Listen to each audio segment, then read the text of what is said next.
រឿងអណ្ដើកនិងស្វាមានរឿងមួយថាអណ្ដើកនិងស្វាវាសុំធ្វើដណ្ដងគ្នាតែគ្មានកូនចៅទៅចងពុនអ្វីទេគ្រាន់តែនិយាយថាសុំគ្នាធ្វើដណ្ឡងសត្វទាំងពីរស្រឡាញ់រាប់អានគ្នាដូចដណ្ឡងអ្នកទាំងពួងនោះដែរលុះចំណេរយូរទៅដណ្ឡងខាងស្វានោះគេមានកូនត្រូវរៀបការគេហៅភ្ញៀវពួកស្វាសន្មតថ្ងៃនឹងស៊ីការទើបនឹកឃើញអណ្ដើកជាដណ្ឡងថាយើងការកូននេះហៅភ្ញៀវអស់ហើយនៅតែអណ្ដើកជាដណ្ឡងមិនទាន់បានទៅប្រាប់ឥឡូវចិត្តថ្ងៃការណាស់ទៅហើយបើដូច្នោះឲ្យបំរើទៅអញ្ជើញគាត់ផងបំណាច់យើងរាប់អានគ្នាយូរឆ្នាំណាស់មកហើយគិតហើយក៏ចាត់បំរើឲ្យទៅអញ្ជើញថ្ងៃដែលគេប្រជុំញាតិស៊ីការនោះអណ្ដើកក៏ទៅដល់ដែរតែនឹងឡើងទៅស៊ីផឹកនឹងគេមិនរួចពួកស្វាបានឃើញក៏ទៅប្រាប់ដណ្ឡងស្វាថា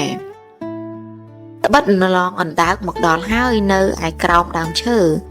ដណ្ឡងស្វាចុះមកឃើញអណ្ដើកក៏ប្រាប់ថាដណ្ឡងឯងឡើងមិនរួចនឹងគេមានតែដណ្ឡងឯងខំវ័ននេះចោះយើងនឹងស្រើឡើងប៉ុន្តែបើមិនទាន់ដល់ទៅកន្លែងដែលយើងអង្គុយទេដណ្ឡងឯងកុំនិយាយឲ្យសោះទោះបីឃើញអ្វីឬគេថាអ្វីក៏ដោយតែនិយាយធ្លាក់មកស្លាប់ហើយអណ្ដើកទទួលបណ្ដាំដណ្ឡងនោះសពគ្រប់ហើយក៏ទទួលខំវ័នពួកស្វាទាំងប៉ុន្មានក៏ស្រាវវ័ននោះឡើងនាំអណ្ដើកទៅឯថ្នាក់លើលុះទៅជិតដល់កន្លែងដែលគេនឹងដាក់នោះជួនជាដណ្ឡងស្រីស្វាឃើញអណ្ដើកក៏សួរដែលរាប់អានថាដណ្ឡងសុខសប្បាយជាទេឬអណ្ដើកភ្លេចពាក្យបណ្ដាំហាមាត់ស្ដីទៅនឹងដណ្ឡងក៏របូតមាត់ធ្លាក់ខ្លួនដល់ដីបែកស្នូកដូចជាគេបោកនឹងថ្មស្លាប់នៅវេលានោះខាងស៊ីការនោះទៅកតេសម្រាប់អប់រំពិចារណានៅក្នុងរឿង